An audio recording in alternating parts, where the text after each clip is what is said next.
This story begins with a great infernal war in the fortress of Endeavor. There an explosion appears and soldiers are cut down by huge orcs. What is on the walls? The soldiers shout that they fight to be able to live. The orcs raise their cries to continue attacking.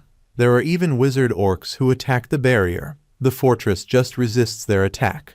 But it gets even worse. Activating its berserker state, the commander is stunned by this madness. Believing that it is a matter of time, the barrier gives up. And even their great number, it is not the biggest problem, but the beast that is behind them. This one gives off an infernal aura throughout place. Seeing the scene of death and desolation, he feels that this will be the end of his kingdom. He has no alternative but accept defeat with honor. Meanwhile, the orcs continued attacking and murdering everywhere. But the corpses gave off a celestial aura. A little flash appeared, calling the attention of everyone present, and even more when the corpses began to get up and everyone started fighting against the living orcs.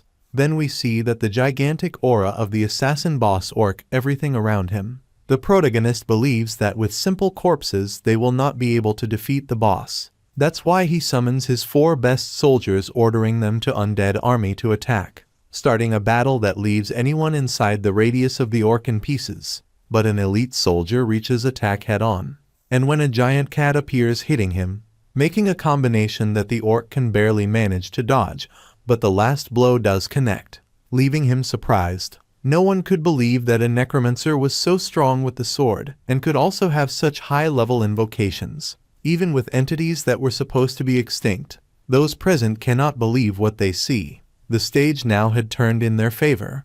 The orc cannot believe that even someone uses magic which is prohibited in the kingdom as black magic. But even then he never thought that mere corpses could force him to stop. The protagonist was happy because he finally found a usable body. It was qualified to be one of his own, throwing a sword made of bond of bones that enveloped the beast. Although the beast attack cut his arm, it was just an illusion. The beast thought he was slow, attacking him with all his strength. Yet a great wall of bones appeared. Andreas thought that he should be stronger. He should have more power for the sake of his own survival. He had to evolve so that the people around him could stay at his side. Activating an armor of bones, the orc told him to attack. If he wanted to change the world, first he had to beat him. Andreas accepted, launching the attack. Clashing swords, generating multiple explosions for their ferocious attacks that surprise present. Each one did their best technique, attacking with everything they had, because their life depended on that attack. But we go back in time to the Rotlin Academy, the most prestigious academy of the Empire. The most promising people gather there, those who hide their identity, deep in a dungeon. A gray-haired man is upset with a green-haired man named Andreas, who asks for apologies in the middle of a lot of extinct several species. Shouts towards him are due to the fact that they find the body he was working on. Andreas, a participant of the forbidden black magic, a necromancer just like his master, a skill that could lead him to execution. For that reason they secretly experiment in that catacomb, where he draws a circle with red liquid. His teacher, the old Charon Garin, suggested starting by using his magic to wrap the body. But he fails revive it, and it decomposes until it is just a skeleton. Upset by failure, Charon orders his assistant to clean. Andreas sees it as another loss of time cleaning and thinking about how it is in such a dangerous job of which he gets no benefit. Unfortunately, it is the only place surrounded by black magic books from which he can learn. Finishing the cleaning, he reports to his teacher, who is upset due to the delay.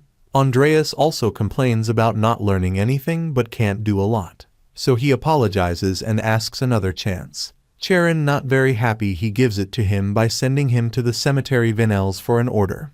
Not without reminding him that he has an eternal debt to him for pick him up after being orphaned. The protagonist understands this, knowing that if he doesn't show his worth, he will become another experiment. With his dead face living and clear contempt, life comes out upset for not even receiving the travel expenses. However, when he leaves from that place, he appears in the middle of an academy hallway, where all his colleagues are surprised that was alive, and they made fun of him. Then he leaves running, shouting at them, annoyed, leaving all the looks behind uncomfortable thanks to his companions. He only thinks in how he didn't ask for any of that and doesn't know how to stop it. But the important thing is that he is now Andreas Cromwell, a student of third year without talent, orphan of a broken family, a typical man who does favors to strong people and hits the weak, a coward who is the worst valued from the academy, a simple third-rate villain, a sorry type of character that no one wanted to play, but he can't help it. He must continue living like that, telling his story that begins with a mysterious disc immersed in a huge red environment that envelops a destroyed city called Pakata, the world of the Great Sin, where Makoto Kenshiro, the real name of the protagonist, is trapped. Being a man of about 30 years old, part of the special forces that could not adapt to life in society. Without more options, he lived as if he were a homeless, and he confined himself to the only thing that filled his heart. The Great Sin, a game that remained immersed until its 12th week when he received a call from a person who tells him all his personal information and play habits. Scared, he tries to turn off his computer, but he couldn't, and this ends up transporting him to the game, where he wakes up in Andreas's body. 6 months before the main story begins, Andreas is an NPC, and no matter which character he chooses, he always will face the same fate. The protagonist discovers the identity of his teacher, and sends them both to the other world. So his main mission is to escape from Charon before the main story begins, and thus avoid facing the main characters, doubting if he can avoid it. All he has to do is get stronger, while resting in a bench. He remembers his 2 skills which he won after his 13 campaigns in the game. One is useless, since it depends on the random, but the other one is the dual core, that allows him to use magic and swords. It was useful, but he doubts if he will survive if he only concentrates in one. And when he walks, he thinks of another feature to choose from, activating the game screen, searching between a large number of options and analyzing which is the best, until he finds one called evolution. That is like the ability to adapt and achieve the highest. He really doesn't understand it at all, but he supposes that it can work for improving, so he selects it. And thus, he unlocks a vision of the future that will bring him this ability. He will turn into a powerful necromancer who rules on the living dead. Decided to see what fate thinks. He will be able to beat the game as Andreas. Now we change the scene in the Maple Leaf bedrooms, the free facilities from the academy. In one of these, the being that is now known as Andreas wakes up, remembering the story of his character, a pathetic second-class villain who can only use elemental magic, with only a single good trait, the necromancy, with which he hopes to do something, using the evolution trait to improve it. Getting up to continue his day, first passing through the center of underground investigation and then going to the cemetery, decided to stop losing time to get stronger. Not only because of the event, but also because he remembers all those penetrating looks of the characters who can also send him to the other world easily. And that's how he reads 3 books in the den. I Become a Black Magician, Introduction to Black Magic, and Black Magic Problematics, titles that would earn him a safe execution if they find him reading them. Although his biggest fear in the room is a girl locked in a cage, which he is almost sure is a vampire. In the game, not vampires are affected by sunlight and use powerful magic, a being that his master could not have easily captured, she being basically the level of a boss from half of the game. Confused, he tries to ignore her, but the girl with penetrating red eyes asks him if he would help her get out of there, but she was ignored. Later, while traveling by train, he admits that the proposal was tempting, remembering how the vampire offered to exterminate Charon, since she noticed the fear he has of his teacher, this being a gift of the vampires, and also thinks he deduced it for his change of attitude. However, he doesn't trust her, since he doesn't know if she would leave him alive, even though she swore not to kill him. Her evil laugh did not comfort him at all, so he decides think about it, without even knowing if it is a good time to betray his master. So he will wait longer while he studies about vampires, to see if he can control them. Then his train finally arrives at the cemetery, where he must carry a very heavy suitcase, emphasizing his poor physical condition, and gives a code on the front door. Then they let him pass. Once there, a merchant tells him that he just took out what he was looking for, a perfectly cold gentleman. Andreas, more happy than he should, decides to take it and put it in his suitcase where it barely fits. However, he stops when he sees the name of a tombstone, recognizing it as an Aura's teacher, Nicola Hill. a hermit who isolated himself to train with his sword, spending a lot of time daily to become a teacher of aura, but only to die of old. Right at that moment, Andreas recognizes this as something cruel of the game. But now he thinks that if he manages turn it into a dead one, he could be one of the most powerful. Being the only one who knows that Nicole managed to become determined master, asks the body to graveyard payment. But he rejects it immediately because they do not have permission to Charon. Andreas decides to negotiate with his family ring, which gravediggers notice that it has the seal of a count, which he could get a lot money with. Finally, they seal the deal and they dig up the body, making Andreas remember that future that he already saw materializing. This way begins as fast as he can his training, preparing to be in charge of his first subordinate. Back to his hiding place, his master orders him prepare the body. What bothers Andreas for not giving him rest? At least it seems like doing things angry makes him improve, by wanting to finish quickly to continue studying. But he doubts if he will be able to work with Nicole, assuming that a skeleton is the most that can revive and handle with his powers, though hopes to improve with the gift of evolution. And finishing cleaning the whole place, he listens to the voice of the vampire, asking him if he really wants to continue being Charon's assistant. The protagonist about the chained vampire confirming that he hoped to speak with her. She is very happy because it seems that has decided.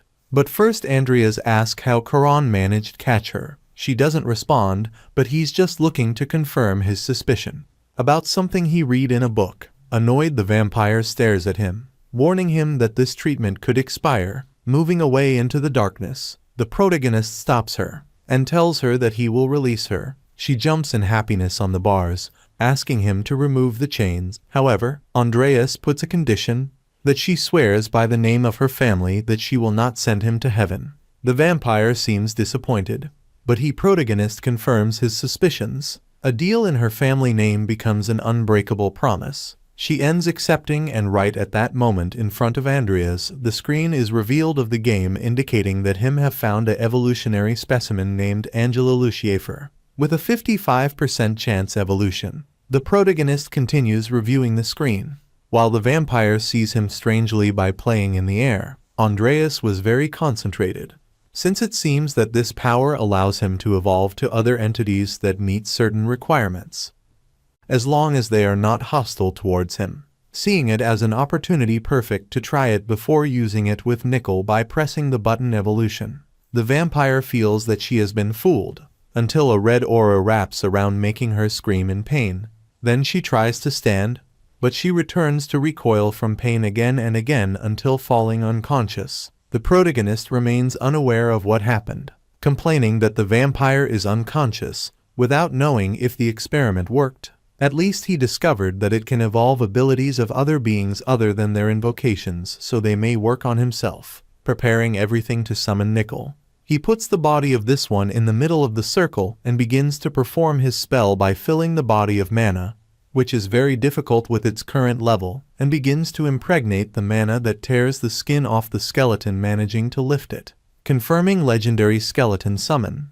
This leaves the protagonist astonished, given that the skeleton level is very high. He can even remember things from his past, and introduces his new soldier skeleton with very strong cracks like the sense of himself and master of the sword, especially this last one that only can be obtained with work and suffering, asking him if it was true.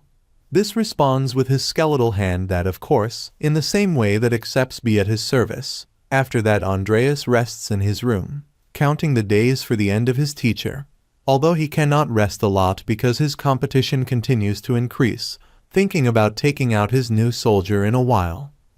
Invoking him in his room, preventing him to be seen, he covers him except his huge skeleton face, which before the eyes of the protagonist, it is an excellent job. The skeleton for his part continues with his thing, continuing his training even after death, which the protagonist believes will be useful, especially because he found a way to take advantage of his talent, asking Nicole to teach him fencing.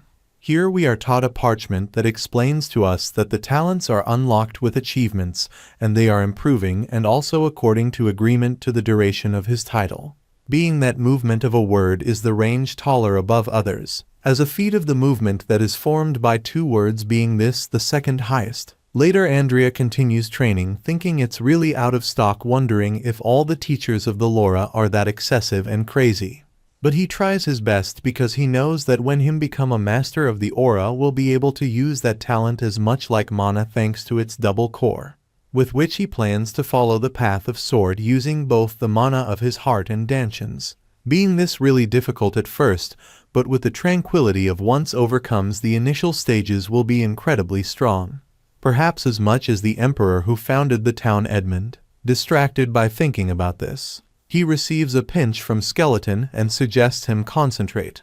The protagonist is surprised by the strength of the pile of bones, remembering their past in the armed forces, and thinks that physical training should be easy for him. He gets distracted again and gets another pinch.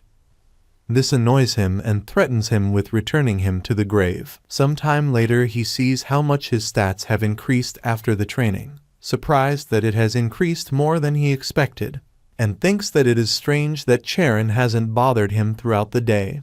And also he assumes that the vampire will not bring him problems at the moment, only a little uncomfortable that evolution seems to be taking a while. However, his attention is focused on his strangely animated skeleton, which thanks to not being alive he cannot get tired, and continues with his training that seems excessive even for an undead.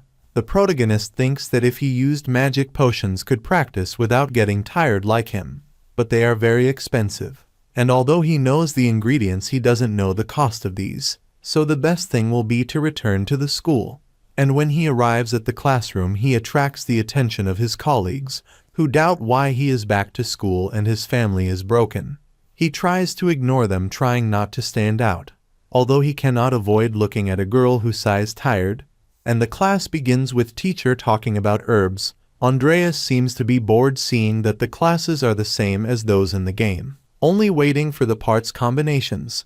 Just when the teacher explains how to make a potion of physical reinforcement, the protagonist is surprised by listen to it, since apparently the ingredients are different from those he knows. So confused he asks why not to add other ingredient. However, he only attracts everyone's attention, and the teacher's suggestion that he do a soup with them. This provokes everyone to think he is stupid. Andreas, confused, thinks that maybe his recipe hasn't been discovered yet. He left the class upset and disappointed for not learning anything, and now he is determined to learn for himself, while being observed by a blushing pink-haired girl. And later he tries to make potions, failing despite his knowledge of the recipe, finishing all the materials, expensive ones that he bought. Thinking about getting help, he concludes that no one would help a trash like him, and just the blushing girl appeared, greeting him. Andreas is very confused by the sudden appearance of a playable character, Lucia Everlast, who in the version of the game is the only one considers a potions genius. Lucia directly goes so far as to mock him for his continuous failures, by asking him what does this work in. He prefers to ignore her. She is upset by this, speaks to him with a threatening tone. Andrea just wants her to leave, but she approaches his table calling him serious, suggesting that they investigate together. He thinks there is no reason to refuse, but wonder why she looks for him.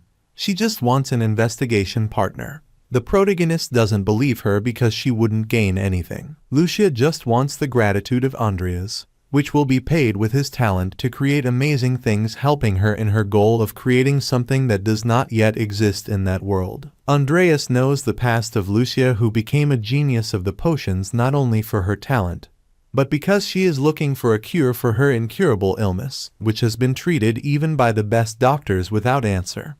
That's why she decided to look for the cure by herself.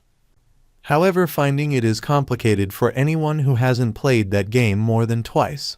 And still he doesn't think he knows the proportions exact to cure. The biggest problem is that being close to her could end the burning if they discover her true identity, so he looks at her irritated. Assuming that she looked for him for what he asked in class, she looks at him with doubt when he rejects her offer. To this she tells him at a piano, to which grates the protagonist's nerves when he sees how she knows an ingredient that only he should know. Lucy admits that she only discovered that instinctively when she listened to him, offering her help and money. This bothers Andreas, who suggests her to leave, thinking that interacting with her could shorten his life. Confident, she leaves, giving him time to think about it, since she knows he will accept, but he's sure he doesn't need her. Later in practice, he does not find a solution for money problem and is unfocused for this. Then the skeleton draws his attention, making Andreas notice that he really understands him, but doesn't manage to get the problem out of his head. The only viable option is to ask for money to his little sister, something that his character in the game would do. Due to his pathetic personality and walking through a town, he thinks it's not the way, but it seems that he will do it anyway. Then a girl recognizes him from a distance, surprised to see him with a book, thinking that it finally stopped being a lazy man, although he doubts that he can do something with his trashy personality. These looks are felt by the protagonist, who recognizes as Diane Alvin, the genius magician of her family, and another of the characters that could easily finish him. She seems having been his childhood friend, until they separated due to the deaths of the Cromwell family, remembered as children, very cute at that time. But nowadays she would send him to heaven by just talking to her. Andreas considers that being under Lucia's gaze, he is very close to the other world, moving away every time more than Diane, and remembering what it would be like ending in Lucia's claws, chooses better to ask his little sister for money. Moving to the capital, Rodlin in this meets his sister in a restaurant that tells him how much it has missed sending him many letters. He apologizes for making her work being the wife of a count. She is finally revealed as Amy Cromwell, which is very kind to his brother Andreas, embarrassed he can't speak, but she does understand without the need for words, assuming him have run out of money. And very happy, she ends up giving him an envelope to help him by instructing him not to spend it carelessly. He appreciates, promising to pay her when he takes the envelope from his sister. Then she notices his hand and, confused, she asks him where is his ring. He pretends that he saved it, so he wouldn't lose it. But her sister doesn't believe him, and she's really worried that he sold it. When he confirms it to her, furious and sad, she leaves, telling him not to come back. Worried, he tells her that he would get it back, recognizing that perhaps it was something important to her. While she leaves crying uncontrollably, that's why the protagonist feels miserable thinking about getting the ring back immediately, since it is not worth living a life that only consists of existing, remembering his life in the real world, being a lone survivor facing to the darkness. That's why he decides make do what he can with what he has, and accept Lucia's proposal. And so we return with the report of experiments in the potion making, where Andreas tries to convince Lucia to train physically, but she prefers to sleep in a bank. This situation repeats day after day. He trains, and she sleeps in his free time. They work on potions where sometimes Lucia dares to help, and it moves faster, but other times prefers to sleep like a feline, even in response to his partner's complaints having to work alone. But Lucia's response is always a lazy, "Give me a candy." Although sometimes she gives good instructions for potions, and the protagonist reflects if, despite his financial poverty, this was a good option just when the last drop from its bottle finally makes the formula, receiving notification of game saying, "You have officially manufactured a reinforcement potion, intermediary grade." This euphoric river alerting Lucia. Queen believes that she has failed again. However, Andreas, with a smile, genuine happiness, tells her that it worked. By acquiring the talent of manufacturing type enhancers ordinary, a skill that can evolve, although it only has a 32% of success, a lower percentage in comparison with the vampire discovering, so it can also evolve traits or anything that meets the requirements, leaving it aside for the moment due to the low percentage of success. On Lucia's part, after check the formula, she says happily that it has no side effects and can be used daily. Entrust Andreas to present this to the Committee of Potions exams. He prefers delegate that task, to which she agrees, saying that thanks to him making it was very easily.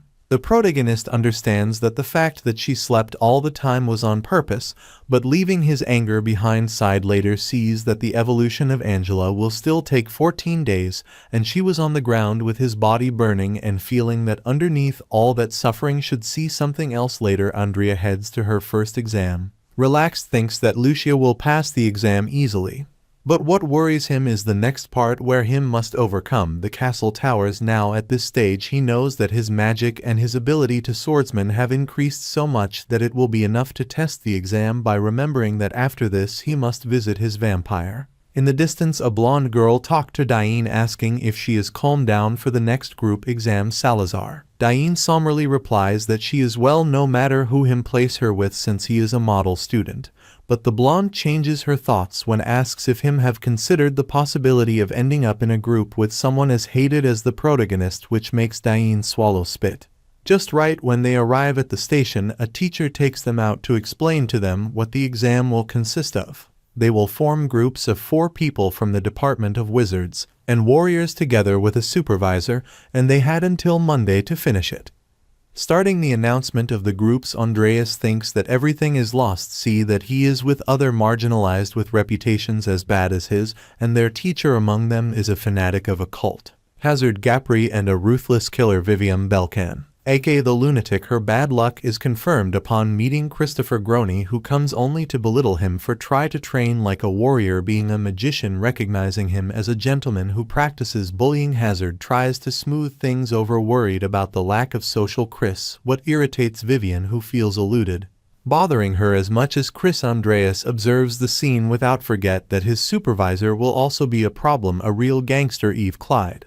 Having to deal with this, he's ready to follow the next step his teacher tells him, who asks him to return alive, something that the protagonist doubts that him achieve with his group. Then traveling in the train, Eve is formally presented as their supervisor, showing them their mission that consists of investigating a village from Baron Boleric territory, since there is a rumor of the disappearance of the owner of the town of Tiram, and in that investigation 2 have already disappeared researchers, so the Guild of EV mercenaries received the quest. The protagonist sees his supervisor, more aggressive than what he saw in Pixels, being a character of whom he only knows that she will become Laura's teacher, being very skilled but with a terrible attitude. Something that Andreas will know firsthand when with a glance condescendingly mocks his strength trying to train as a knight. This bothers Andreas, who prefers not to hearing those criticisms from someone who chews because of anxiety. She is upset, she admits, which is because of his addiction to cigarettes, threatening to hurt him with altered moods. Finally reach the town where she is surprised by the great this man's castle receives him, regretting the situation.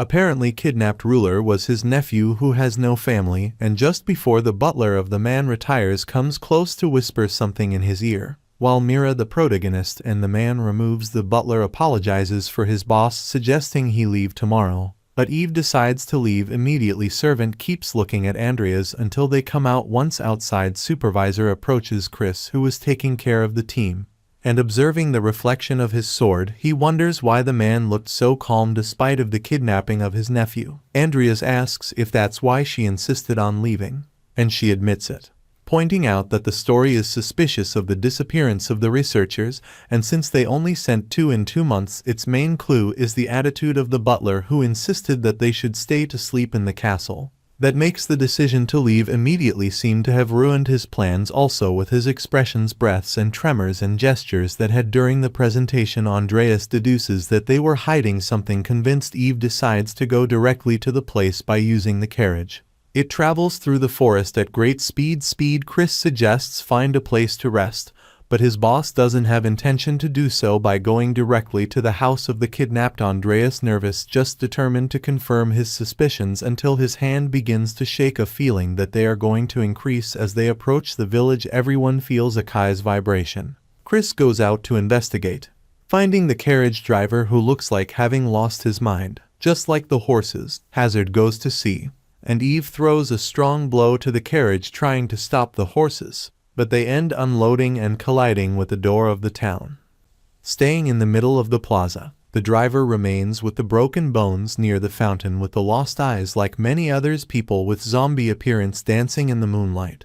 This is the scenario that the team finds when they come out of the carriage, seeing how not even horses are saved from madness by the gloomy scene. Chris, bothered him, tells Andreas to use his mage knowledge to find out what is happening. In shock, he sees the chaos as more than just a mana anomaly, and with his own mana altered, he feels that it is a work of magic. Dark in the shadows, the team achieves capture a small zombie that Vivian handles. Noticing his strength, superhuman Hazard checks her feet, observing the wear after days dance, recognizing a curse, and assuming it has to do with what they are investigating. Chris can't find logical that they are still alive after a month dancing, to which Andreas suggests that someone is the one who keeps them alive. And he saw note that it is a situation complicated. The protagonist does not understand why this also happens. Clearly, if they had stayed in that place, they would have ran a lot of danger, and the person who dragged them to that place because of spell he cast should be on par with the power of his master.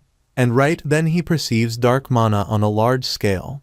Thinking he should have something to amplify his power, Chris notices his expression and Andreas improvises, suggesting he go to the ruler's house to gather information. So they arrive quickly and find the place surrounded by undead that are burned on stakes and break down the door. And they find a lot of unliving charred in the ground, who they identify the research group previous who have been there for a long time. Andreas is sincere and reveals that no, they will be able to handle the situation since face a black magician, expressing that in that area someone was exchanging emotions for power, which is just the basis of black magic, leaving the owner of the place for dead. Having opposed the magician, Kai interprets the bright and colorful circle of outside like a ritual, what puts nervous everyone except Eve, who decides to continue investigating to catch the criminals running through much of from the house, but not finding anything or to anyone until when he peeks out of the window alert others that they are surrounded by a gigantic horde of zombies. Recognizing that the magician has made his first move with that trap,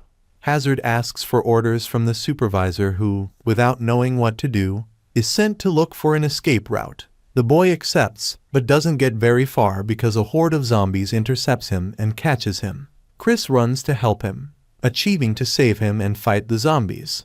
He tells him that he will take care of I. But at that moment a strong light fire approaches and an explosion throws them into the air. Andreas sees it trembling, having a vision of a wounded companion in his time as a soldier. Disoriented, he hears Eve from far away, who tries to make him react. When she sees that it doesn't work, he loads him on her shoulders, just like Hazard does with Chris, while Vigan breaks a window to that they can jump and thus continue their jafe running at full speed. In the way, Andreas seems to come to his senses, watching how the horde goes behind them, believing that he remembered a flashback of his last mission and decides to use a shield land to block the zombies. Eve prefers that he doesn't spend energy and better search the black magician. The protagonist accepts, sure he can find him for the large amount of mana that he is using without care with his Andreas mana detection technique. Search among the horde of zombies and in each corner of the city until finally manages to locate them by giving them the location to the others. Eve runs straight there, leaving the group behind, and from a window a masked subject observes them. She throws down the door again, something that the protagonist sees as a pattern already. However, before they enter, a shield of energy blocks their path. Apparently they had fallen into the trap, since inside she notices on her back a girl full of bandages that, filled with pain, calls her sister, leaving her with a look totally lost. The protagonist is incapable of throw down the shield, and suddenly a voice sounds in his head, starting to repeat the word pitiful over and over again, expressing to the protagonist that he is a moth going straight into a flame, and a big hole opens in the mana dome above him, surprising him, and a voice affirms that everything was ordered by God, telling him let him kneel before the sloth, concept that the protagonist recognizes, leaving him even more confused, telling that the title of that game is The Great Sin. This begins with laziness, one of the 7 deadly sins. They divided a book from the main body called Codex Apocalypse. If they meet, everyone can summon the final boss, being the most important items of the history. Without thinking much, he moves fast, dodging the hordes, but keep going, confused by being in a scenario that it doesn't belong in the main story.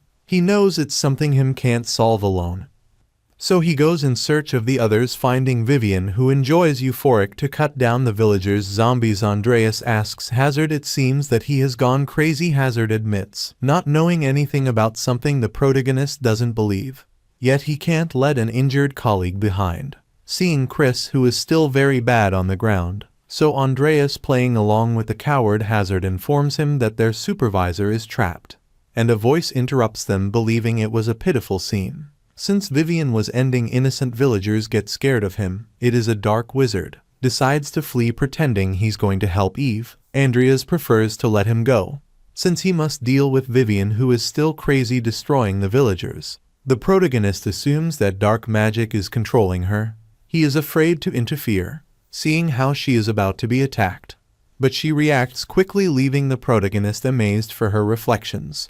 For her look crazed, the voice admits that she is a finally waste. The subject masked man reveals himself. Andreas follows calm. The magician recognizes bravery of Andreas, proposing a test using a type of magic to trap him. Andreas does not react, and is wrapped in dark magic that lifts him into the air. Gaze is filled with fear when he sees that his fingers begin to disintegrate as well, that the rest of his body disappearing little by little. When there is almost nothing left from him, his dull face becomes him from his real version. The soldier, who thinks he was dreaming in the middle of the battle, badly injured by a large explosion, getting up, running quickly through the battlefield.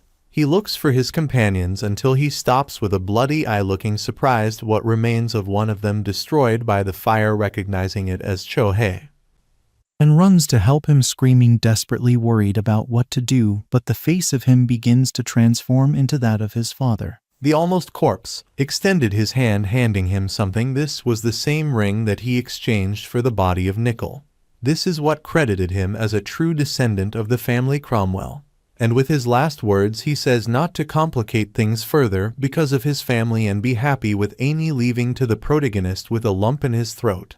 While in the distance the masked man observed the dome that has been created for Catch It. However, from inside it comes out the arm of Andreas that begins to shine with great power until the sun explodes. The dark wizard does not understand how Andreas broke his curse of the laziness on his part. Andreas, with fury in the eyes, look at the game screen, seeing how his real personality has become synchronized due to trauma, with Andreas acquiring the ability to exceptional combat of his time in the army, expressing the dark mage that his curse of laziness is just one simple curse that amplifies the traumas, or maybe he just has a bad executioner. This bothers the magician, who the protagonist launches a powerful black ray.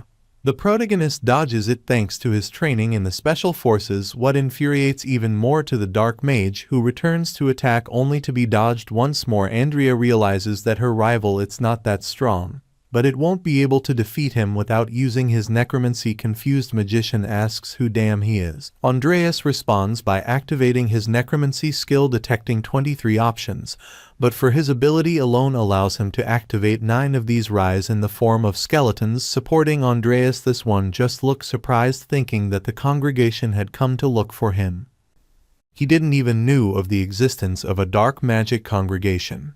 Even so, it may be useful to him to get rid of him, and tells him that his mission is to recover the page of laziness on the part of the congregation. The angry magician already doubts it, that the skeletons do not seem dangerous, and sweeps them away with his powers, easily reducing them to nothing. Andreas takes refuge, draws a shield of earth, while the masked man calls someone irritated. He tells him to stop pretending, because he knows he's a weakling, throwing another one attack. This is easily cut by Nickel, surprising the magician. He reinforces his attacks with a stranger magical object in his hand that Andreas recognized as the Page of Laziness. The magician is surprised to have been forced to use that power, which summons great monstrous hands to fight the skeleton. The magician promises to end them for getting in the way by throwing all the attacks. Andreas dodges his blows with ease, while Nickel blocks them using his sword. However, the magician increases the speed of attacks, complicating the situation for Andreas, who recognizes that they are not measuring well his power, assuming that the magician cannot control laziness. That's why he decides to go to the front, running towards Nickel. Both receiving the attack, looking like the skeleton was eliminated, and the protagonist, injured, demands that he kill his greatest acquisition. The masked man recognizes the persistence of the protagonist, but decides send him along with his skeleton, attacking however, while a gigantic hand approaches, and it seems that there is no escape. Andreas smiles as behind the ad appears Nickel, recently invoked by splitting a trusting man in two. Wizard. The battle ends. Andreas recognizes the butler of the man, assuming that he is also involved, picking up the Page of the Laziness that transforms into a cube and marked as the 7th chapter of the Code of Apocalypse, granting a 200% mana boost. Not knowing what to do, he remembers that he must also hide Nickel, so he gives him the bucket for him to keep between his invocations. Only seeing now how the wizard's barrier remains alive, Although he could let her die like the others, prefer not to have to give explanations and returns alone. In addition to who can't mention black magic, noticing that the barrier is different, and when he touches it, he absorbs it, appearing in a miniature version of the mind. Vivian, who is scared when she sees something invisible sit in his chair. Andreas in spirit form tries reassure her by saying that it's nothing, and he is going to help her. The girl is still crying. The protagonist, without knowing how to deal with children, remembers that when he entered the Vivian's memories, saw her being mistreated by a noble woman. In her ghost investigation, discovered that this woman was the second wife of Count Belcam. This is how a story begins. Very tortuous family, telling that the Belgam male is the descendant of a family of fencing experts who wanted to have an heir to train, but he only had Vivian, which caused his mother will disown her and once abandoning her alone without anyone to protect her. A seed of madness was sowing, which grew to such a point that in a moment she ended up murdering everyone. 5th grade teachers at a meeting, enjoying it with a sadistic smile, returning to her fairy act. The protagonist recognizes that he has no way of make Vivian forget her past, but wants to help her by asking her why she cries. She admits that she cries because no one before he had offered to help her. In the face of such sad confession, Andreas consoles her, telling him that she has a great talent that no one else saw. A talent for fencing. Confused and crying, she says that has never touched a sword, and when she tries, they scold her. Andrea decides stay with her, helping her. In exchange for that, he doesn't tell anyone, and so on their training, he gives her advices to improve, also takes care of her when she sleeps, and so spending a month in that world. One day she looks for him all over the yard, screaming until she finds him. He reminds her not to break his deal. After this, he trains Vivian, teaching her all of his combat skills, which they are excellent at, receiving praise from their fencing masters. However, despite of all this, she is still insecure. What confuses the protagonist, she confesses that although he practices and receives acknowledgments, the fairy does not show up before her. She looks away, annoyed, and tells him who thinks it's because she's a bad girl, resigning herself, saying that no matter how much someone congratulates her, the fairy would never appear in front of her. Then the count appeared in front of them, surprising the little girl. The count prizes the girl on her skills and asks her a demonstration. The girl performs the demonstration with pleasure, and at the end of the man recognizes her talent. The little girl, with tears in her eyes, tells him that it is the first time him receive a compliment from his father, something she had not even dreamed of. Turning to adult Vivian, admitting that he would like to stay longer time in that beautiful dream, but accept it's time to wake up. Thanking the Fairyone for helping her find her way and not stay stuck in his past, Andreas approaches her and takes her hand, intertwining their little fingers, asking her to keep their promise not to talk about him. Vivian, blushing, says goodbye, thanking him for showing her that beautiful dream, and so the dome breaks, and they both remain with their pinkies intertwined, and the protagonist now believes that he can trust her. Then everyone is reunited again, deducing that the Bowery male is behind all this, and Eve, who broke the barrier on her own, seriously asks them to take the head of the butler. With excessive fury, orders go confront the man immediately. The group begins to move quickly, noticing the obvious killer instinct of his supervisor, somewhat understandable given that Chris has died and Hazard continues missing in the castle of the male. Eve, furious, menaces a knight. The others surround them, but she warns them that with her authority as an assistant teacher and academy supervisor, any person who defends the man will be executed for treason. This scares a little to the protagonist, who carries Chris on his back. Eve, lifting what remains of the butler, tells them that she was responsible for what happened in Tiram. Before this, the knights agree to let them pass. Now inside, the man waits for them in a room with his son Ale, who it has become a gigantic mass morph impregnated with mana. Boyori recognizes that his son must have died ago months, but a guy in a tunic offered him to help, and he ended up accepting, even if it meant leaving the poor boy in that sorry state. The man apologized to him, saying that I only wanted to save him, which causes Eve's anger, and grabs him by the neck and throws to the ground, expressing that those words should say to the people that he and his butler harmed. Eve orders the team to be taken investigation and take the creature without thinking twice. Andreas create one pointy rock to end with the creature, which causes the man to cry and runs to what was once his son. The surprise was general, including Eve's, who asks Andreas why he attacked without waiting for her orders. He responds with coldness. Then any creature born of black magic must be exterminated before it has the chance to make some movement. After the man was arrested by the research team, they also transported what was left of his son Andreas, and Vivian had to give statements which were enough to confirm that there was a black magician involved. The team took the man and sent the boys go home. While they go together, the protagonist thinks about the consequences that Boric will face, who believes that despite everything, should thank him for having saved his son from the cruel one's experiments that he would have suffered if he lived. Vivian, who seems to sense this, claims that Mr. Ada saved the son of the man of suffering. Familiarity with what he says almost makes the protagonist remember the little girl Vivian, and enters in his role as fairy, but manages to come back to himself to pretend not he knows what he's talking about. But his voice reveals the truth. Luckily, they are interrupted by Lucia, who is in excited kitten mode, showing him something in her table. To Andreas was news that the recognized as the brave knights who managed to defeat a dark wizard. She also mentions the disappearance of Hazard. In addition, she informs him that she has already presented the potion before the council. With this, the protagonist prefers to seek some peace and tranquility. However, that peace does not last a lot, since Lucia insists that they go to receive his reward for his victory, and he should invite her to dinner. The protagonist knows that the reward should be shared between him and Vivian, and he feels that the cat girl tries to take advantage of him. Lucia finally notices the presence of Vivian, recognizing her as the other girl in the photo, and presents herself in an awkward way, and then insists that Andreas should take her to dinner to celebrate his achievement with the potion. Luckily, when he tells her that he has not yet received the money, she gives up and leaves, reminding him that they will meet in the magic tower, asking the protagonist to not to arrive late. The next day we see Andreas with Lucia on his back running at full speed, annoyed by trusting that she would be responsible, while the girl complains about not being able to sleep at that speed until they finally arrive. At the receptionist admits their arrival, and they enter the tower. Magic, which constantly changes. Andreas suggests that Lucia wakes up so she doesn't get lost, but she seems to be more interested in the relationship of Vivian with him.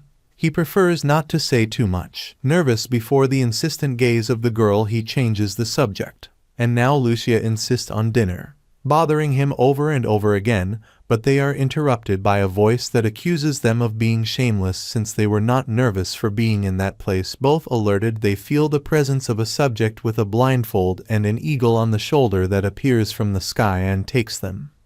This guy is Bach Alvin, the owner of the magic tower. Here we are mentioned a brief comment about the tower magic, explaining that there they seek to create magical infrastructure as well as any other magical item manufacture, which depending on his fame have better remuneration. Returning to the tower, the winged man recognizes Andreas immediately as the son of an acquaintance. Andreas also recognizes him as the leader of the House of Alvin, and the current master of the magic tower, without understanding why appeared in person, and even worse, to provoke him. This one diverts his attention towards Lucia, asking her if she is the daughter of the Viscount Hollington, which she claims, formally introducing herself. Although Bach tells them that no one will remember their names if they don't have a reputation that back them up. And then he casts a spell of teleportation. Lucia whispers to the protagonist, and although Bat is known for using complex dimensional magic, seems who right now is bragging, which of course he listens, and with two flashes makes them appear in a new room where there are several hooded men who they are the potions exam jury, who are also surprised seeing him. Bacchai asks them about the status of the exam, and the examiners confirm that the only thing left is the interrogation about how to make the potion. Then Batch decides to try a little of the potion, recognizing all the ingredients of a single sip, and Lucia compliments the missing ingredients, awakening the admiration of the teacher, who praises her. Close with this and the opinion of others, they conclude that the girl has a great talent for her age, so they test her. However, Batch has a doubt. What is Cromwell's son doing there? Given that doubt that it really was an effort in whole, thinking that Andreas just took advantage of Lucia. Then Lucia defends him by expressing that without him, she could not have achieved it, since he did almost all the work, being her only assistant. The teacher wants to check it, snapping fingers to transport them to a Lucia laboratory. Lucia seems to notice that the powers of batch teleportation are limited to the tower, which surprises Andreas, who she sees how his friend doesn't stop analyzing the situation. Now in a laboratory, teacher instructs the protagonist to perform the potion again. A little nervous about not being able to use anything new, Andreas starts and 5 minutes later ends, potion being approved. Starting then the next part, the interrogation about one of the ingredients. Andreas responds with an convincing explanation, surprising everyone including Lucia. However, he is detained half the explanation since an angry batch takes off the blindfold to look at him directly in the eyes, saying that although they haven't seen each other for a long time, Brat who knew couldn't do something like that. Thus, despite the penetrating gaze and everyone's confusion, a calm Andreas answers that he is indeed the same Andreas Cromwell, the same as apparently Batch used to bother as a child. The look of him changes, confusion convinced, admits that Andrea has become someone interesting, therefore it proposes a bet. If he creates a new medicine before the end of the year, Batch will be in charge of pay all the family Cromwell's debt. Leaving the protagonist in shock, reinforcing the bet, Batch offers him fulfill a wish, but with the condition that if Andreas loses he must be expelled from the academy. Leaving everything surprised at this, Andreas, sure himself despite the conditions, decides to accept confident. Batch waits with attention to the results by observing the confident look of the protagonist, remembering to his father with nostalgia. Then in another place, a countdown comes to 0. A vampire in the steel cage loaded with power rises easily, destroying her cell, setting the place on fire. With a laugh, remembers how the protagonist made her play with her last name, laughing maniacally. While remember Andreas's face as a bonus, we see information on a scroll about a very powerful thunderbird that controls lightning, called Strongbringer. Back watching the main story, they are traveling by train while the protagonist reflects how he has covered his expenses a little thanks to the reward, and thinks that now he could focus on his training and his only concern is get rid of laziness page because he cannot do it by himself. He must use Charon. While walking towards a mansion, begins to feel watched, thinking it's just his imagination. However, hidden among the trees, Angela observes him with a big smile. For his part, Charon is upset because his student has been in the news and more, even when he tries the potion he investigated without telling him. With his attitude irritably, he orders Andreas to follow him without complaining to discipline him, opening a portal to his hiding place. Visible looking resentful, while the protagonist only thinks in avoiding mentioning business for the time so that his mood doesn't get worse, that his plan is only to check how the vampire is. But when they arrive they find the place destroyed and in flames. Andreas confirms that his technique of evolution was a complete success, regretting not having been able to see the result. For his part, Charon reviews the place until he reaches the broken chains and asks the protagonist if he had something to do with that. Andreas says no, since he was afraid of the vampire. With this, protagonist only sees a pathetic scene of how pathetic Charon is, who is furious in the middle of his destroyed laboratory. Later in the afternoon, walking back, Andreas decides that he will mention the page of the codex another day, but his tranquility is interrupted when he hears the voice from the vampire calling him. She's hung of a tree on his head, caressing his face. Without options to defend himself, Angela goes down and stands behind him, playing around while asking him to look at her. Without any other option he does it, and is received for a big demonic smile. She asks about her new powers. The protagonist expresses why she does this, if he kept his promise, reminding her of the oath. She remembers it well, telling him that although with her new powers she couldn't break the chains, she used another method. While she boasts about this, he feels that the smell of the great sin emanates from the protagonist with red eyes and a sadistic smile. Angela thinks she knows what's happening, caressing him until she suddenly crashes him against a tree and hangs him, saying that she still has too many questions. But she will question him in a less visible place, assuring them that day arrives she will put his power at God's disposal, but asks him to calm down since him will not suffer because they could be a predestined couple. Meanwhile, in the illusion dorm, Diane tells stories of nights to her friend, who does not show no interest, to the point of crying of boredom. Diane, without losing the enthusiasm, tells her that even I could find a night for a relationship. But her friend changes the subject and tells her that Lucia passed the potions exam, which surprises Diane because of her age, remembering how she had seen Lucia drooling over a book while she was sleeping until she had heard that she was lazy but skillful, and as a joke she recognizes her as a dragon sleeper, although inside he complains of not having done something this big without. However, her friend tells her that surprising isn't that, showing her the article in which Andreas appears as co-creator despite his lack of talent. The blonde girl admits that she thought that maybe it was a lie. Diane, for her part, remembers her little friend Andreas, whom she once blamed for the fall of his family due to his lack of talent and also not doing anything to change it. But seeing the article, she thinks that maybe he has changed, so she decides to check it out for herself. Meanwhile, Andreas got wearing too many clothes is in classes, where Lucia suggests that he should rest if he is sick. He refuses since he needs assistance to graduate, all this while he remembers the night before, which was a madness with a sadistic vampire leaving a huge scar on his neck. Declaring him as his partner predestined, and excess clothing and heat don't let him think clearly. When the class begins, the teacher reads the article about Andreas looking for him in the class, noticing the excess of clothing and suggesting that he better retire to rest. The protagonist gets up to leave, but the teacher doesn't let him go without before complaining that they didn't include it as part of the investigation mentioned in the article. This infuriates to Andreas, who remembers how teacher underestimated the ingredients that he suggested in class, stating that he said that they would end up being a soup before the eyes of Lucia, who notices immediately the hostility of the protagonist, responds to the teacher saying that soup they had made was too good with the annoying teacher. And the everyone's surprise, Andreas continues his way towards the exit, ignoring the teacher's shouts without intention, turned to see those that made fun of him in the past. Determined and knowing that he can get credits in another class, leaves the room, ignoring the teacher before doing so. Lucia tells him that she would explain to the teacher how they created to potion as its former co-creator.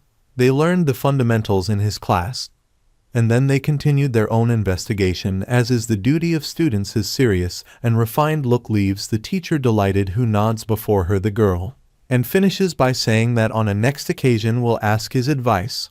This adulation is enough for the teacher to get excited, be at her service, calming the situation before an Andreas very confused, who leaves thinking to thank the adorable Lucia, whom he winks from his seat. Then, in an office, Officer Gu Engo, teacher of Laura and Duke Dec Claria Cloche, makes the report of the Academy Scouts. They read their tablet about the discovery of Lucia. According to his assistant, they called it as Potion Everlast, and are seeking to monopolize. The Duke asks for a sample, which he receives, thinking that it is very small, taking it at once, and feeling an excellent result in his body. He classifies it as better than the current on the market, and without effects secondary, stating that at marketing it will generate excellent profits. Despite this, his assistant shows him another important detail: co-creator.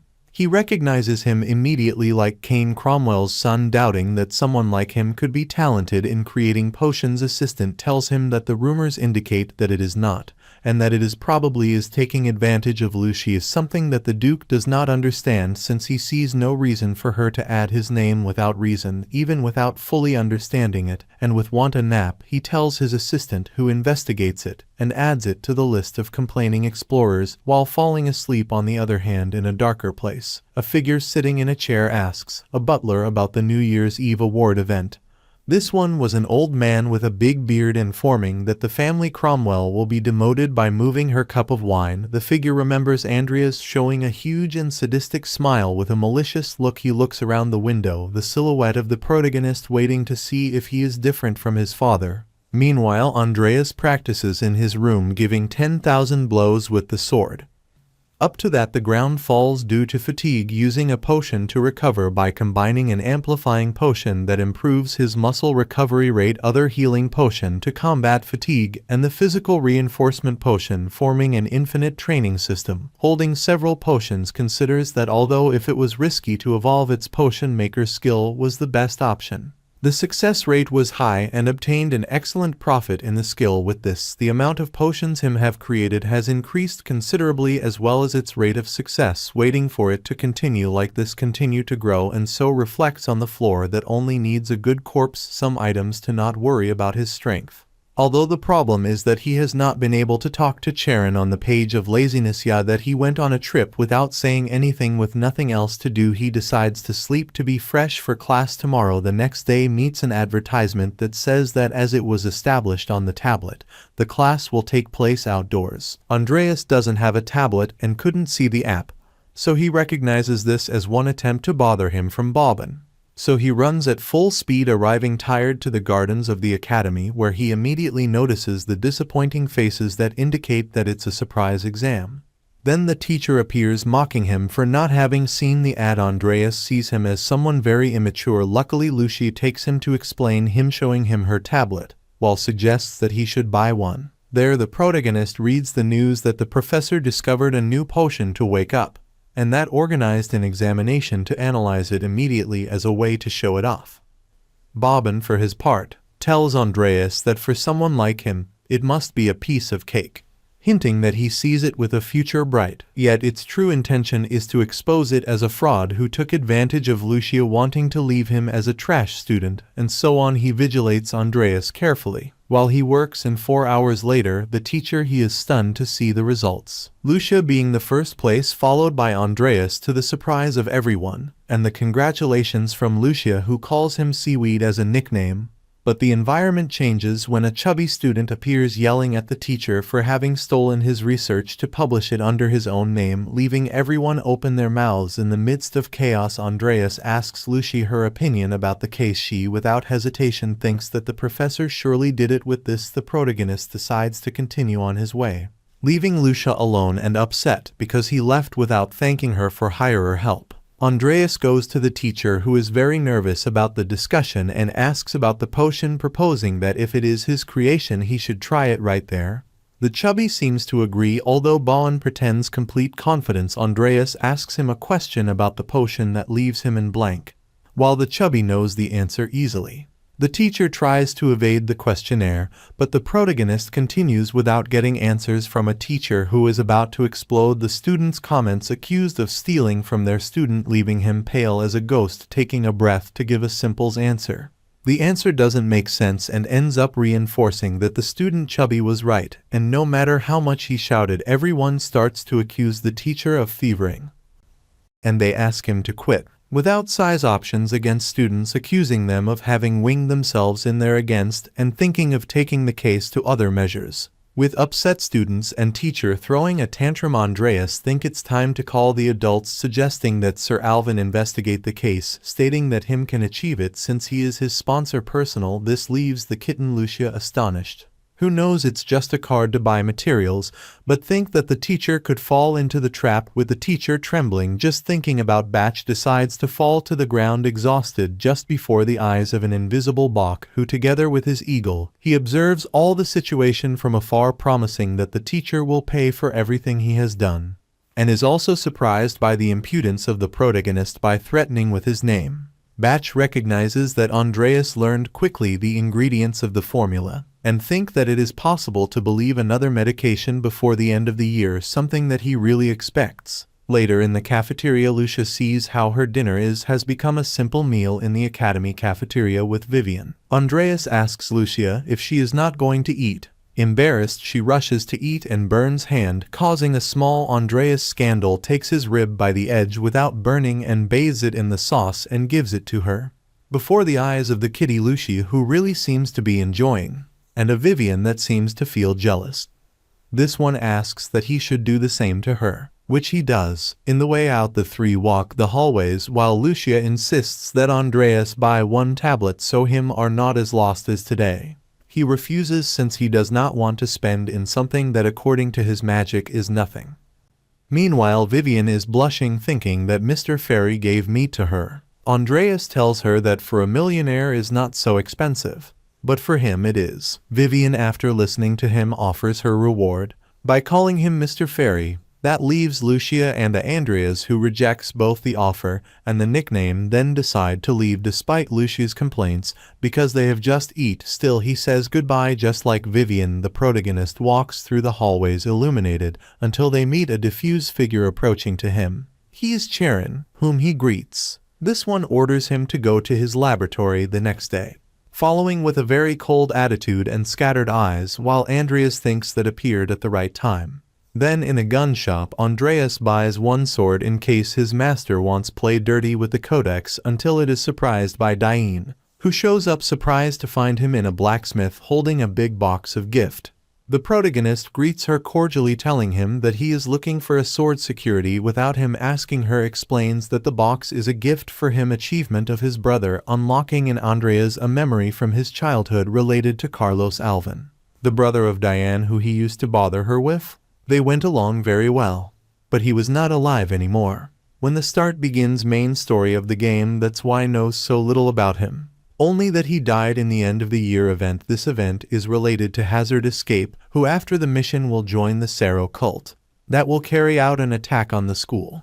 Before this, she asks her friend from childhood if his brother will arrive for the end of year event. She confirms what the protagonist suggests, that one day the three will meet as in the old days. This makes Diane happy, who remembers the good references that the protagonist has now in studies and understandings, thinking that he has changed. However, she does not find how ask him why he has changed, staring uncomfortably. Then Andreas asks her if she needed something, to which, blushing and upset, girl denies it.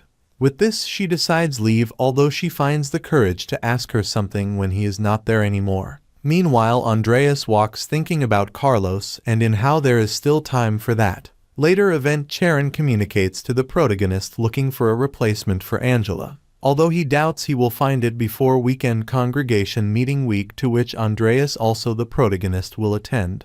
Take advantage of this to appeal to his master's greed, offering him the codex page. He mocks in disbelief when he sees it, but he rejects it since many covet will bring him problems, preferring exchange it for some object. Expected reaction from someone prioritizes his life more.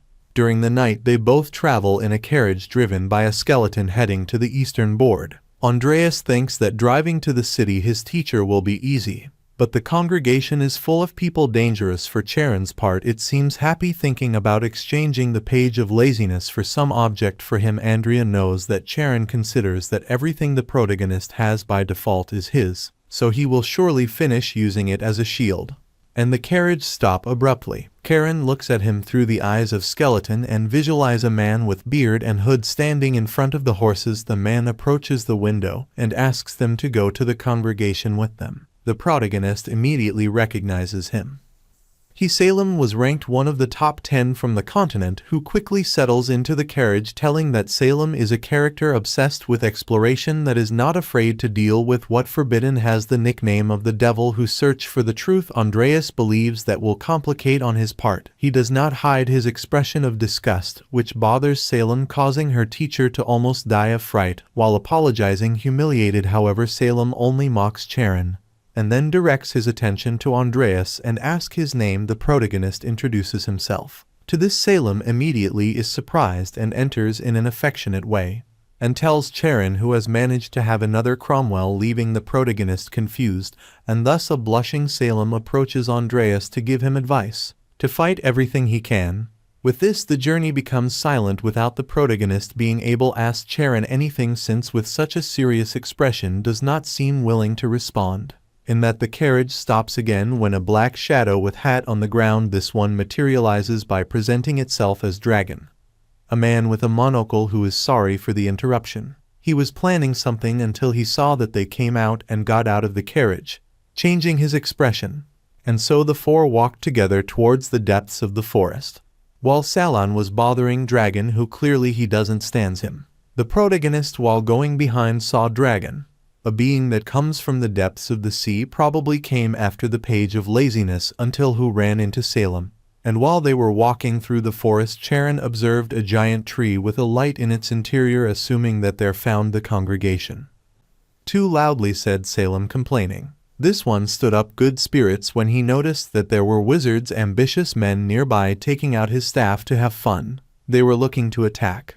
An attack that seemed silly according to the protagonists since they had Salem with them. However, the mysterious magicians tried to attack by enveloping the Salem legs with branches, though he releases a wave of magic that reveals the magical cores of his companions, and of the hidden magicians, counting 7 victims with whom he will have fun. The magicians rushing at full speed, noticing the danger they try to flee, but no having a chance since Salem was ready to release a huge green explosion. This could be seen even from the congregation. There was a girl from spiky purple hair, a monster giant, a sleeping girl, and a magician mysterious. Later, everyone arrives at the place, comes out very excited, say hello to the mysterious magician named Mordecai. The others also greeted him, although coldly, which upset Salem, who was waiting be congratulated for saving the codex, showing the little gift in the bag that Andreas took him to, where the remains were what remained of the magicians who had attacked. Everyone was surprised at this macabre scene on his part. Morch was upset because Salem had reduced the number of those summoned to the emergency meeting. The protagonist thought like those intermediate or high-level magicians, and very problems in the game had not been more than a game for Salem. Recognizing his strength, this on his part was upset by criticism. Morch for his part asks to see the page of laziness. Charon ordered the protagonist to show it. Salem, surprised by the Andrea's attitude, seeing him as someone interesting since he did not flinch massacres or bloody tasks. In addition, piqued his interest because there was discovered with his spell that Andreas had 2 magical cores in his body just like him, so to bother him he blew on her neck, saying something. Andreas interpreted it as a loving hint, without knowing that this character had those tastes. The other magicians, annoyed, asked them to stop playing, and they will end the affair. Salem didn't stop, and told Andreas that because his affinity with the Cromwells offered him his help when the protagonist needed. The protagonist, knowing that in the game this character always kept his promises, he began to change his plans, and that's when Nickel comes out of the portal with the page of laziness in the hand, surprising everyone, even his teacher, who did not know that Andreas could summon skeletons. They come out too surprised. He saw them like a skeleton. Very interesting. Andreas in front of the monsters before him did not hesitate, and he kept Nickel pointing at his chest, to the surprise of everyone, admiration of the smiling girl who finally woke up. With the sword some inches from his heart and spitting blood, demanded a just reward for having found the page, bothering the girl with spiky hair, invoking many branches with thorns surrounding Andreas. Morch considers him a madman filled with greed. Knowing that if he died they couldn't have the codex, Andreas asked Salem to keep his promise and protect him. This surprised Salem, who considered it reckless to risk everything for something as insignificant as a promise. But the protagonist was confident that no matter what he would always fight with everything he had. His bravery surprised as the monstrous and the girl of the dream. With this, the protagonist decides to survive, becoming one more crazy person in a world of crazy. Salem, seeing how Andreas had taken his advice, frees his special technique, the snake spear, and with a sadistic smile he is determined to kill them all, warning them not to touch the Cromwell boy. Also, they couldn't follow him when it's all over, or he would hunt them himself.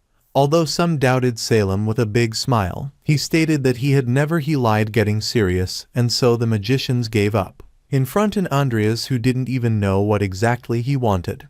Morch gave him a list to take 5 useful objects. Among them he was looking for good corpses, and among the objects found the ancient fairy Queen Miley and the tiger King Timur. But before choose them they told him that they had already been sold to Morn, whose name made Andreas trembled since he recognized him as the main figure of the necromants. Someone he didn't want to mess with, and an unknown voice told him that he could take them, leaving them all confused. Charon told a fly that Andreas still couldn't handle those bodies, calling him teacher. The smiling girl, well hypnotized, she sees the fly that revealed itself as a Born, who had given him the corpses and a dimensional bag for the protagonist. Before the proud gaze of Salem, the protagonist, although confused, he did not leave past this chance, and took the rest of the objects. Among them was found a lunar blessing, a potion of fairy tears, flowers of Kana waves, blue roots of Javan, and a jewel of Kedu Mom besides the bodies.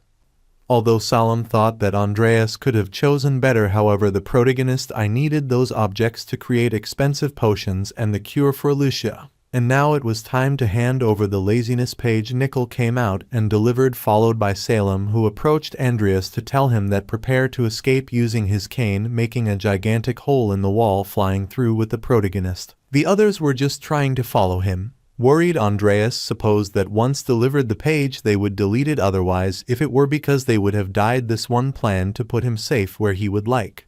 But Andreas preferred to go back to the academy by train. A curious Salem asked if they already knew at the academy that he was a black magician. Logically no one knew it. Why he was still alive. With the affirmation of his savior about his curious fate suggested that keep fighting to survive. Later in his room, Andreas reviewed his inventory and his new acquisitions, including the useful dimensional bag. The bad thing was that he couldn't invoke the bodies as he did with Nickel, so he should improve his level before returning the entire bag, where he found a black magic book written directly by Morn. A gift full of knowledge that was not in the library, and thus decided to improve his invocations, but is interrupted for a notification indicating that mission conditions had been met to evolve Nickel. Assuming that it was due to the laziness page activating evolution without losing time, Nickel, very calm and painless, began to evolve, unlike Angela. But Andreas was interrupted by a knock on his door. Hiding quickly, Nickel and running to open it, meeting an excited Lucia. Meanwhile, in a mansion, Salem was talking to Morn, who asked him if he mentioned laziness just so it would become the bodyguard of the protagonist. The old man confirmed it with a gesture. Unleashing a laugh uncontrollable in Salem, he realized that Moan had not only cared to Canon, but now he protected his son, whom he considered untalented. At this, Morn asked Salem which was the basis of necromancy, receiving as an answer immortality, and that Morn remembers a young couple, contradicting himself by stating that necromancy goes further as it involves of the search for immortality, but for people you love it becomes an obsession.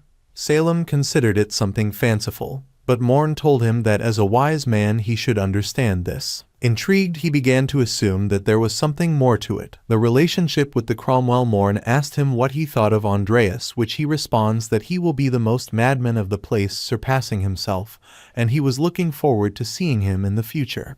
For his part, Andreas is facing a smiling Sir William Everlast Hollington, who invites him to sit down, and he apologizes for making him go for the contract, the potion, since he wanted to meet him in person, because of the good friend who is his daughter. Andreas thanks him for his help and good treatment that they have given him. Lucia begging him remember that it was thanks to her that achieved the excellent agreement, which they deliver it to him to review it.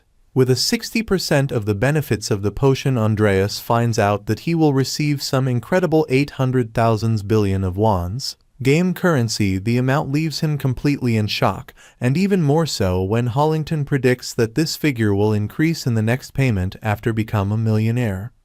Lucia's father invites him to leave business and have dinner together later. Andrea continues, surprised by the good profit has left the product, and now with his tablet admits that he would never have imagined gain so much with a single potion.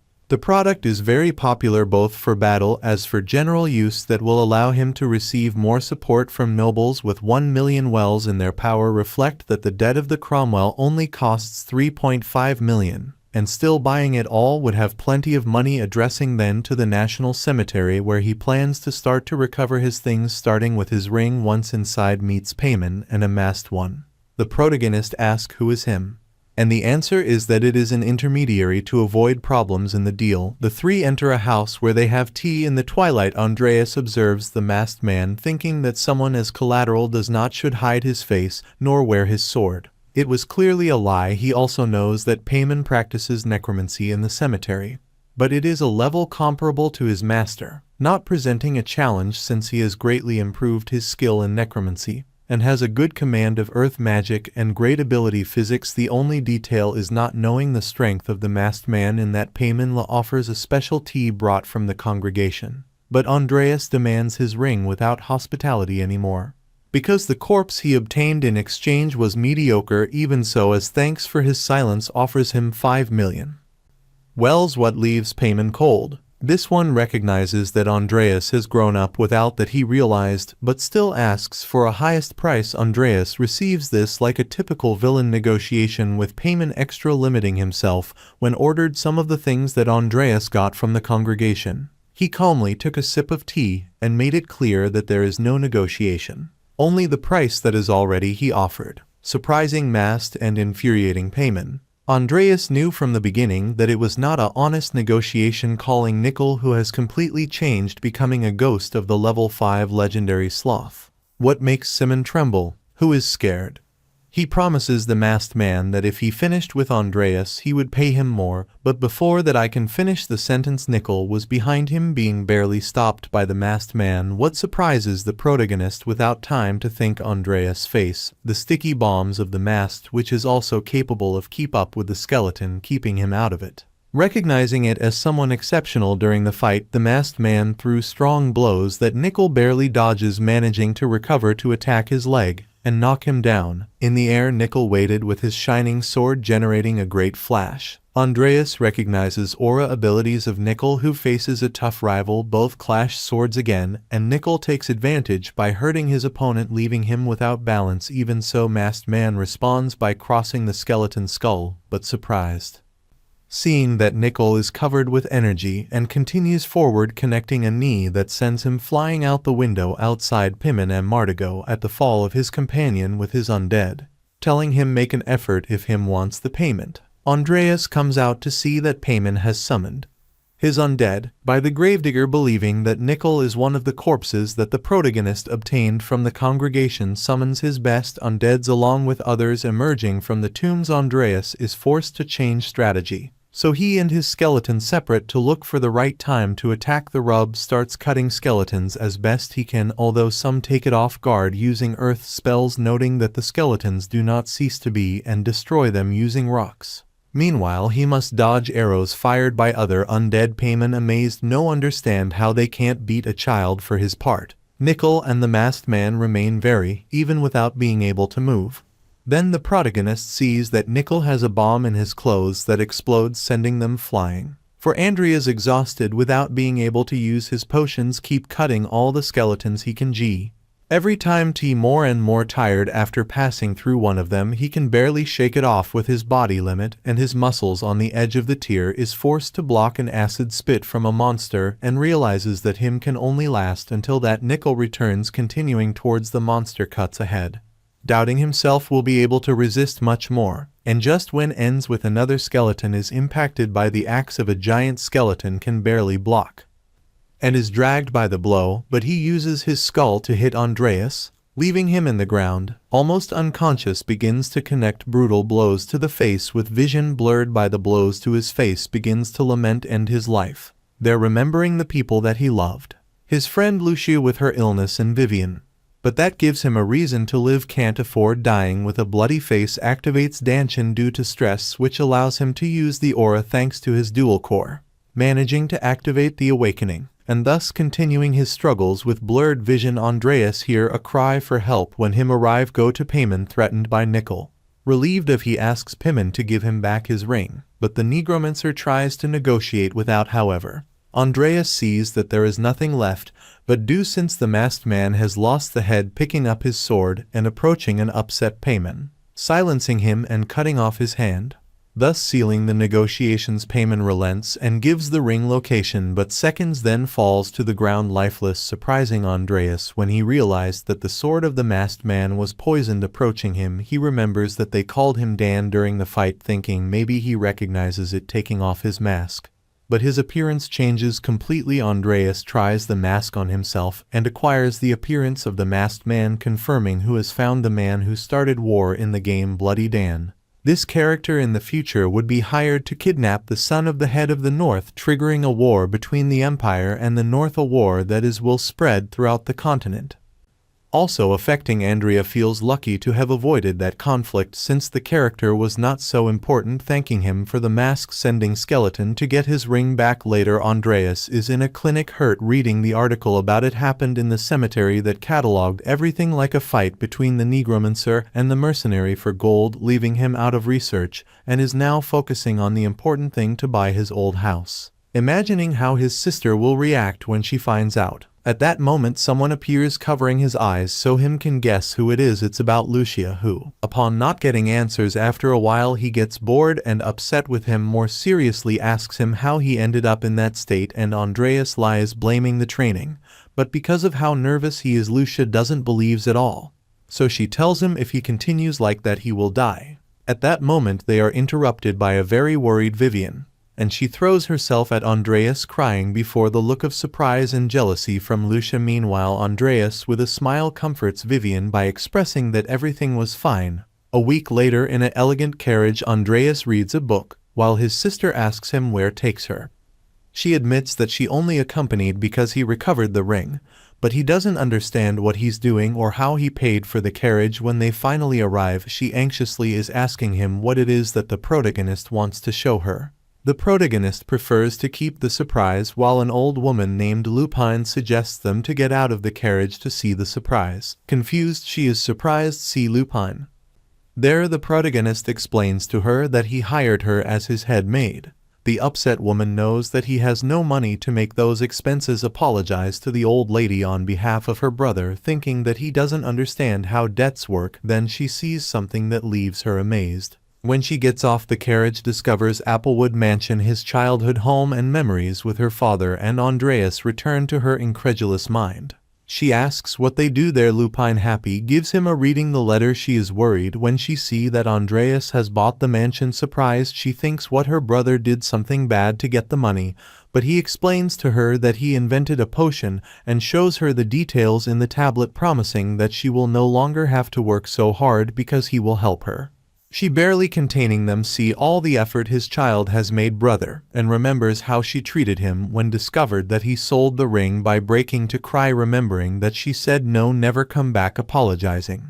Andreas reassures her with a smile to his sister, promises to be responsible. She tells him that she always had faith in him, but sometimes he went crazy, and the whole scene is watched by an excited maid who cries with happiness, and thus passes a time. And Andreas in his room has the giant cat inside a circle prepared for the ritual, remembering that thanks to his awakening he has learned necromancy faster, unlocking enlightenment that allows him to learn theory more quickly, along with new abilities like curse, blood, death, fury, summoning, go, explosions of corpses, summoning Revenant, and skeleton summoning. Precisely, the invocation of Revenant is the one he will use to bind Timur, feeling that he has good possibilities. Nervous, he begins his spell by detecting the corpse and beginning to impregnate it with his mana, using his dual core and putting all his effort, thinking that with his evolved skeleton and cat, Muscular Man will have his own army, calling Timur the monarch of the tribe like a tiger, but being weaker than invocation effects are added by making let him wake up furious like a revenant fighter, also remembering part of his past, especially his ego, and now he is a undead level 5 master berserker, fist expert, whose roar makes the place to tremble. Fortunately, Andreas used a soundproofing spell as his ears hurt just listening to it. But the giant cat now prostrates before him. Then in the snowy mountains territory of the sea that is Magna, the students are receiving the survival exam explanation, which consists of surviving 72 hours and accumulate points by taking objects spread throughout the mountain. All students look worried, including Andreas, and who comes receives encouragement from her blonde friend to overcome everything easily. Everyone carried bracelets in it will accumulate points which can be stolen to get more. If the bracelet is lost, damaged, or unable to continue, will be disqualified. In this way are taken blindfolded to the point of departure. Later, Andreas climbs a cliff on Mount Vivora, reaching the top. This is a perfect place to attack and defend there. Him will find with Diane inside a magical barrier, completely exhausted since she is not only using the barrier but also search magic. What is very exhausting. This takes its toll, and the girl falls from fatigue. Andrea approaches, thinking about what if he got her bracelet could get rid of a strong rival, but prefers her support to achieve the high score. Diane sees him approaching like a terrifying shadow, so he uses the little mana he has left to threaten him. Andreas suggests that she stops spending energy recklessly since it's dangerous. She's scared and thinks that Andreas wants her bracelet while he pretends to be nice, presuming that she can't trust him even if she is exhausted. However, the last of her energy is exhausted, leaving her defenseless and embarrassed at that. Andreas makes her a proposition, although she insists on leaving. The annoying one proposes to form a team. She has doubt, wondering why he would want that. He answers that he needs someone to help cover his back. She thinks it's a good plan, but remember the malicious Andreas whom she met, so she doesn't trust, thinking that he is looking for some personal profit.